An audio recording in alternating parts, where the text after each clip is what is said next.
মাওলানা সাদ সাহেবের বিরুদ্ধে প্রচার করা হয়েছে যে মূলধারার তিন চিল্লার সাথীদের ৫ দিনের জোরকে কেন্দ্র করে টঙ্গীর ময়দানে যেদিন সংঘর্ষ হয়, অর্থাৎ ২০১৮ সালের ১লা ডিসেম্বর তারিখে টঙ্গীর মাঠে যে সংঘর্ষ হয়, সেদিন মাওলানা সাদ ইসরায়েলে ছিলেন এবং ইসরায়েলের দিক নির্দেশনায় এই অপারেশন তথা সংঘর্ষ সংঘটিত হয়েছে এবং এর উপর ভিত্তি করে মাওলানা সাদ সাহেব ও কাকরাইলের আহলে সূরা ওয়াসিফ সাহেবকে ইহুদি বলা হয়েছে। প্রথমে আমরা প্রচারটি শুনে নেই। যে মৌলানা সাদ সাহেব সম্পর্কে আমাদের কাছে খবর আসছে ভারত থেকে, যে তিনি যেই দিন বাংলাদেশে ইজতেমার মাঠে টঙ্গীতে হামলা হয়েছে ওই দিন তিনি ইসরায়েল থেকে ফিরে এসেছেন। ওই দিন তিনি ইসরায়েলের মধ্যে ছিলেন। সাদ সাহেব ইসরায়েলে ছিলেন। ইসরায়েলের দিক নির্দেশনায় এই অপারেশন সংগঠিত হয়েছে। এখন এই যে ঘটনা ঘটেছে, এই ঘটনা সম্পর্কে সর্বস্তরের মুসলমানকে জানাই দিতে হবে যে একাধিক ওয়াসিফ এবং সাদ সাহেব ইহুদিদের ভাই এবং এই বাংলার জমিনে সাদ ওয়াসিফ ইহুদিদের ঠাঁই নাই। এখন আমরা আরেকটি প্রচার শুনি। আসসালামু আলাইকুম ওয়া রাহমাতুল্লাহি ওয়া বারাকাতুহু। এখানে একটা মেসেজ আসছে, লেখা আছে শাহনवाज भूपाली ने अभी खुद एतराफ किया है कि मौलवी साद इसराइल से कल वापस हुए। ऑडियो सुनिए। অর্থাৎ শাহনवाज भूपाली বললেন যে এই কিছুক্ষণ পূর্বে তিনি স্বীকার করলেন যে মাওলানা সাদ সাহেব ইসরায়েল থেকে ফিরেছেন এবং অডিওর মধ্যে তিনি এই কথা বলেছেন। এতে বোঝা যায় যে গতকালকে যখন বাংলাদেশে ওলামা ইকরাম এবং মাদ্রাসার ছাত্রদের উপরে জঘন্য ও ন্যাক্কারজনক হামলা চলে, তখন তথাকথিত হযরতজি ইসরায়েলে অবস্থান করছিলেন। ব্যাপারটি কি দাঁড়ালো? প্রশ্নবোধক। जी हमारे हजरत जी मौलाना साद साहब जो है कल और आधी रात के बाद इसराइल से लौटे हैं। अल्हम्दुलिल्लाह, आपकी दुआओं से सफर बहुत अच्छा रहा।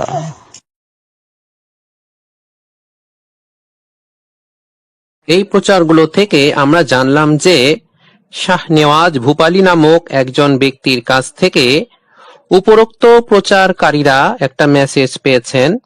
এই মেসেজ পাওয়ার পর তারা মাওলানা সাদ সাহেবের বিরুদ্ধে উপরোক্ত বিষয়গুলো প্রচার করলেন। এখন আমরা এটার তাহকিক জেনে নেই। আমরা উপরোক্ত প্রচারকারীদের মধ্যে থেকে একজনের স্বীকারোক্তিমূলক ফোন আলাপ শুনি। সালাম আলাইকুম মুফতি সাহেব। জি, আমি রাস্তার উপরে তো রাখেন। জি জি বলেন। খুব কঠিন অবস্থার মধ্যে আছি, তারপরেও কথা হলো জি যে মানে আমার কাছে একটা মেসেজ আসছিল ইন্ডিয়া থেকে। ওই সময় আমার কাছে না, মাওলানা আব্দুল ওয়াদুদ আমাদের এক পরিচিত মাওলানা, তার কাছে আসছিল। উনি কোথাকার? কিন্তু পরবর্তীতে ইন্ডিয়া থেকে আসছে, কিন্তু পরবর্তীতে আমি আবার ওই সময় আমি এটা বলছি, কিন্তু এইভাবে বলছি যে আমার কাছে একটা মেসেজ আসছে, সেই মেসেজের মধ্যে এই কথা বলা আছে, ওইভাবে আমি বলছি। আচ্ছা। আর পরবর্তীতে এটা তাহকিকের জন্য আবার বাইরে ফোন করা হয়েছে।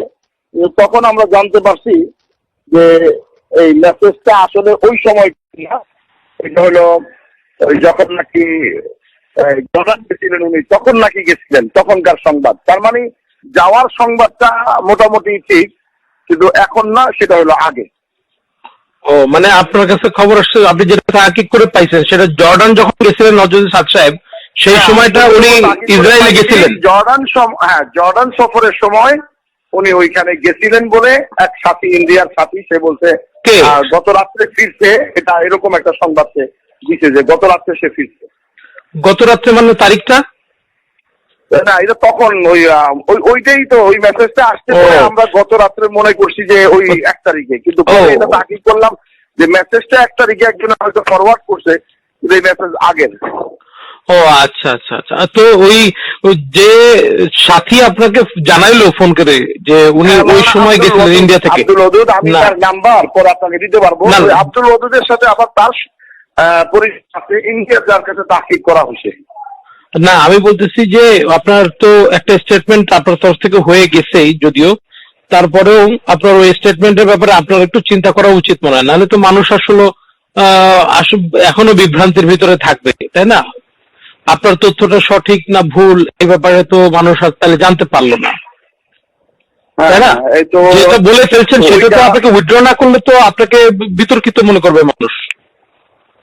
হ্যাঁ, এখন ওই তথ্যটা মৌলানা আব্দুল ওদুদ যতটুকু দিছে ওই তথ্যটা আমি তাহলে এক কাজ করি, মৌলানা আব্দুল ওদুদের হাওয়ালা দিয়ে তাহলে জি। আমি ওইটা আবার গ্রুপে দিয়ে দিই। না, মানে ব্যাপার হচ্ছে কি, আমি আপনাকে একটা জিনিস বলি, ব্যাপার হচ্ছে যে হাদিস শরীফে আছে এরকম যে যে কোনো শোনা কথাকে যাচাই ছাড়া বর্ণনা করা মিথ্যাবাদীর সামিল হয়। তো এই আপনি জি। যদি যেহেতু ওয়াদুদ সাহেবের কাছ থেকে শুনছেন, শোনা কথার উপরে আপনি এই কথাটা করছেন, কিন্তু আবার সেটা আসলে আপনি বাস্তবে কি জেনে গেছেন যে এটা আসলে ভুল। আবার আপনি বলতেছেন যে জর্ডানে যে সময় গেছিলেন সাদ সাহেব, সেই সময়টাও যে তথ্য দিয়েছেন নাকি ইসরায়েলে গেছিলেন, এরপরে ওখান থেকে ফিরে আসার পরে ইন্ডিয়াতে এক সাথী বলতেছেন সেও ফোনে আপনাকে জানাইছে, কিন্তু এই ফোনে জানানো শোনা শোনা কথা সবকিছু, কিন্তু অরিজিনাল তো তাহাক্কিক কোনো কিছু হলো না, তাই না? ডকুমেন্টারি কিছু হলো না। এর দ্বারা তো মানুষ, সাধারণ মানুষগুলো হয়তো বিভ্রান্ত হবে, কিন্তু আপনি তো একটা খতরার ভিতর পড়ে যাচ্ছেন মনে হয়।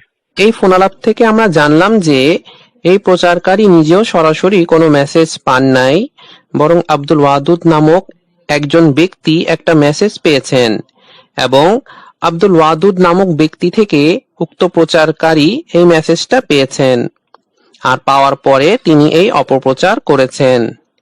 এই অপপ্রচারকারী স্বীকার করেছেন যে তিনি যখন এই প্রচারটি করেছেন তখন তিনি এটা তাহাকিক তথা যাচাই বাছাই করেন নাই, বরং পরে যখন যাচাই করেছেন তখন বুঝতে পেরেছেন যে এই তথ্যটি ছিল সম্পূর্ণ ভুল। এই তাহাকিকবিহীন ভুল তথ্যের উপর ভিত্তি করে প্রচারকারীরা পুরা দুনিয়ার মানুষের কাছে মাওলানা সাদ সাহেবকে বেইজ্জত করলেন এবং মাওলানা সাদ সাহেবের নামে মিথ্যা অপবাদ দিলেন। অথচ আমরা জানি যে নবীজি সাল্লাল্লাহু আলাইহি ওয়াসাল্লামের হাদিসের মাফহুম মানুষের মিথ্যাবাদী হওয়ার জন্য এটাই যথেষ্ট যে সে যা কিছু শুনে উহা যাচাই না করে বর্ণনা করে। এখন আমরা জেনে নেই যে 2018 সালের 1 ডিসেম্বর তারিখে মাওলানা সাদ সাহেব কোথায় ছিলেন। 2018 সালের 1 ডিসেম্বর তারিখে মাওলানা সাদ সাহেব ইন্ডিয়ার বুলন্দ শহরের ইজতেমায় ছিলেন, যেখানে লক্ষাধিক মানুষের সমাগম হয়। ভারতীয় পত্রিকা ইউনাইটেড নিউজ অফ ইন্ডিয়াতে 2018 সালের 1 ডিসেম্বরে তবলিগি ইজতেমা রিলিজিয়াস কনভার্জেন্স কমেন্সেস ইন বুলন্দশহর শিরোনামে প্রকাশিত সংবাদে লেখা আছে, মাওলানা সাদ inaugurated Ijtema early on Saturday morning, অর্থাৎ মাওলানা সাদ সাহেব শনিবার তথা 2018 সালের 1 ডিসেম্বর তারিখে সকালে ইজতেমা শুরু করেন। এখান থেকেও আমরা প্রমাণ পাই যে মাওলানা সাদ সাহেবের বিরুদ্ধে উক্ত প্রচারটি হচ্ছে স্পষ্ট মিথ্যা অপবাদ। শুধু তাই নয়, এই প্রচারের উপর ভিত্তি করে মাওলানা সাদ সাহেব ও কাকরাইল মসজিদের আহলে সূরা ওয়াসিফ সাহেবকে ইহুদি অর্থাৎ কাফের বলা হয়েছে। আমার তাহাকিক এই পর্যন্তই। যারা ইউনাইটেড নিউজ অফ ইন্ডিয়া পত্রিকায় প্রকাশিত এই সংবাদটি তাহাকিক করতে চান তারা এই টিউটোরিয়ালটি দেখুন। প্রথমে গুগল এর সার্চ অপশনে তবলিগি ইজতেমা রিলিজিয়াস কনভার্জেন্স কমেন্সেস ইন বুলন্দশহর লিখুন।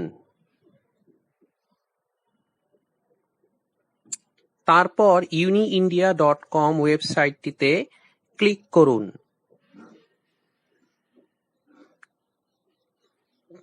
তারপর এই পত্রিকাটিতে বুলন্দ শহরের ইজতেমার সংবাদটি দেখতে পাবেন।